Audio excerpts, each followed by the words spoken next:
एक बार भगवान बुद्ध जेतवन विहार में रह रहे थे। भिक्षु चक्षुपाल भगवान से मिलने के लिए आए थे। उनके आगमन के साथ उनकी दिनचर्या, व्यवहार और गुणों की चर्चा भी हुई। भिक्षु चक्षुपाल अंधे थे। एक दिन विहार के कुछ भिक्षुओं ने कुछ मरे हुए कीटडाहों को चक्षुपाल की कुटी के बाहर पाया और उन्होंने चक्षुपाल की निंदा करनी शुरू कर दी कि उन्होंने इन जीवित प्राणियों की हत्या की।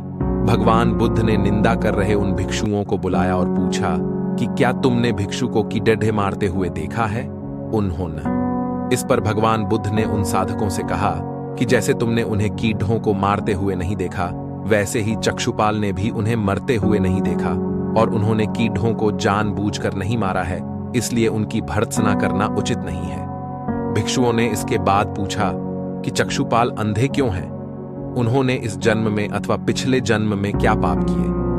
भगवान बुद्ध ने चक्षुपाल के बारे में कहा कि वे पूर्व जन्म में एक चिकित्सक थे। एक अंधी स्त्री ने उनसे वादा किया था कि यदि वे उसकी आंखें ठीक कर देंगे तो वह और उसका परिवार उनके दास बन जाएंगे। स्त्री की आंखें ठीक हो गईं, पर उसने दासी बनने के भय से यह मानने से इनकार कर दिया। चिकित्सक को तो पता था कि उस स्त्री की आंखें ठीक हो गई हैं, वह झूठ बोल रही है। उसे सबक सिखाने के लिए या बदला लेने के लिए चक्षुपाल ने दूसरी दवा दी। उस दवा से महिला फिर अंधी हो गई। वह कितना ही रोई पीटी, लेकिन चक्षुपाल जरा भी नहीं पसीजा। इस पाप के फल स्वरूप अगले जन्म में चिकित्सक को अंधा बनना पड्डढ़ा। कठोर तपस्या छोड़कर उन्होंने आर्य अष्टांग मार्ग ढूंढ निकाला, जो मध्यम मार्ग भी कहलाता जाता है, क्योंकि यह मार्ग दोनों तपस्या और असंयम की पराकाष्ठाओं के बीच में है। अपने बदन में कुछ शक्ति डालने के लिए उन्होंने एक ब्राह्मणी से कुछ खीर ली थी। वे एक पीपल के पेड़, जो अब बोधि वृक्ष कहलाता है, के नीचे बैठ गए प्रतिज्ञा करके कि वे सत्य जाने बिना उठेंगे नहीं। वे सारी रात बैठे और सुबह उन्हें पूरा ज्ञान प्राप्त हो गया। उनकी अविजया नष्ट हो गई और उन्हें निर्वण यानी बोधि प्राप्त हुई और वे 35 की उम्र तक बुद्ध बन गए। उनका पहला धर्मोपदेश वाराणसी के पास सारनाथ में था, जो उन्होंने अपने पहले मित्रों को दिया।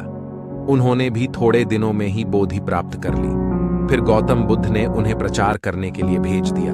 हिंदू धर्म में हिंदू धर्म ने बाद में बुद्ध को विष्णु का एक अवतार माना है, लेकिन इसे इस तरीके से पेश किया गया है जिसे ज्यादातर बौद्ध अस्वीकार्य और बेहद अप्रिय मानते हैं। कुछ पुराणों में ऐसा कहा गया है कि भगवान विष्णु ने बुद्ध अवतार इसलिए लिया था जिससे कि वो झूठे उपदेश फैलाकर असुरों को सच्चे वैदिक धर्म से दूर कर सकें, जिससे देवता उन पर जीत हासिल कर सकें। इसका मतलब है कि बुद्ध तो देवता हैं, लेकिन उनके उपदेश झूठे और